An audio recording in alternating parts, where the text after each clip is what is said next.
tu vas me rafraîchir, parce que je n'ai plus suivi. L'une des limites de la loi sur la déclaration de patrimoine, en tout cas le problème de l'OFNAC, c'est que l'OFNAC n'avait pas les moyens de pouvoir même faire une contre-expertise. Si toi tu viens dire que moi ma maison à Dieuppeul elle vaut 30 millions, tu déclares 30 millions, à l'époque l'OFNAC n'avait pas les moyens nécessaires par exemple pour demander une contre-expertise. Et c'était un gros problème. Si c'est réglé, c'est très bien. Maintenant, on parlait tout à l'heure de reddition. On a parlé des ministères, on a parlé des directions, on a parlé des agences et même des programmes. Je pense que ça doit concerner. Heureusement que le président Diomaye l'a dit. Et personnellement, moi, ça m'a beaucoup rassuré. C'est toutes ces caisses noires-là. Le montant. Je suis d'accord. Un État a des dépenses qu'il n'étale pas sur la place publique. Peut-être une institution. Mais il faut savoir raison garder. Je pense que cette dynamique-là doit concerner toutes ces caisses noires-là, tous ces fonds dits politiques. Deuxièmement, ça doit même, on aurait appris, je ne sais pas si c'est toujours en cours, vous êtes président du Conseil économique et social, vous partez du Conseil, vous avez 3 millions par mois. Au nom de quoi? Avec 3 millions, on peut payer combien de jeunes? Fille jeune, bo fi fay 600 000, mo fay ci impôt day daw ba fattu. L'État sénégalais, depuis les libéraux, est devenu un État gabégique. Rien ne justifie que vous soyez président du Conseil économique, vous partez, on vous donne 3 millions par mois. Au nom de quoi? Vous êtes ancien président de la République. La retraite des présidents d'institutions. Vous êtes ancien président de la République. On vous donne, si je ne m'abuse, 5 millions. 9 millions. On dit que voilà, si on vous donne une maison, vous prenez pas la maison, on vous donne 4 500 000. C'est du détournement légalisé. Comment on peut être ancien président et ne pas avoir une maison? C'est une façon détournée d'utiliser de façon gabégique nos ressources au profit d'une élite. Et cerise sur le gâteau, on vous élit dans notre pays.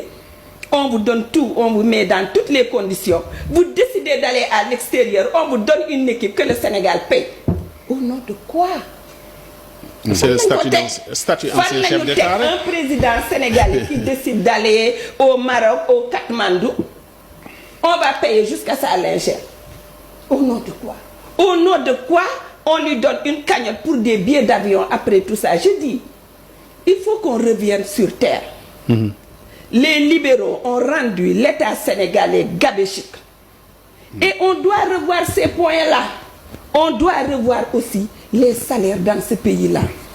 Il y a des agences, les gens, certains ont 7 millions, d'autres ont 5 millions.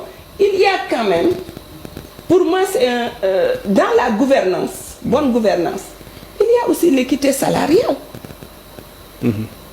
Les hausses par-ci et par-là ont déstabilisé la grille de salaire de la fonction publique. C'est ça qui nous vaut tous les remous que nous avons, particulièrement avec le milieu enseignant. Donc je pense que l'un dans l'autre, moi je trouve que Sénégal, État Sénégal,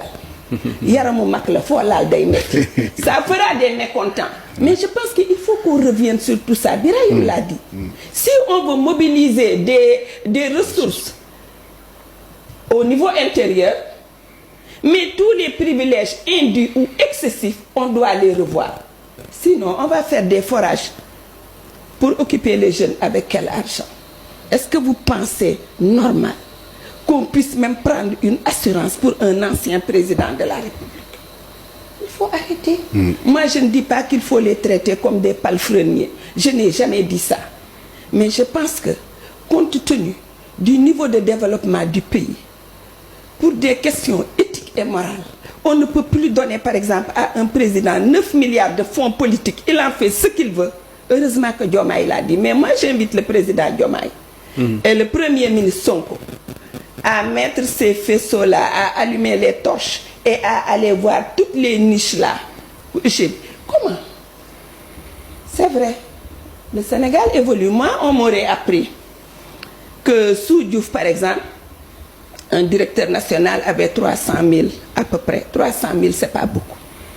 Mais comment se fait-il que, par exemple, un directeur national, il se retrouve avec 5 millions, avec du carburant, avec 2 ou 3 véhicules pour sa femme, pour ses enfants, pour lui-même, pour des missions qui ne sont pas contrôlées. Certains vont même en des missions fictives et passent leur temps à faire des notes de service qui renouvellent. C'est des formes avérées de détournement de deniers publics. Donc je pense que si on veut corriger, il y aura des mécontents, mais on ne peut pas faire des omelettes sans casser des œufs. Je pense qu'il faut qu'on revienne sur les primes, les jetons de présence excessifs pour certains conseils d'administration. Vous venez à un conseil d'administration, vous faites 4 heures, on vous donne 750 000, on vous donne 1 million, au nom de quoi? Je ne suis pas sûre que l'État sénégalais est forcément pauvre. Ma conviction est que l'État sénégalais est vampirisé, particulièrement par son élite politique. Et ça ne peut pas continuer. En tout cas, moi j'ai foi. J'ai lu le programme du président Diomaye, au moins le résumé de 129 pages. Et j'espère qu'ils nous entendent. Parce que sans aucune prétention, en disant tout ce que je viens de dire, j'ai la conviction que je parle pour la majeure partie de mes concitoyens. Il faut qu'on revienne.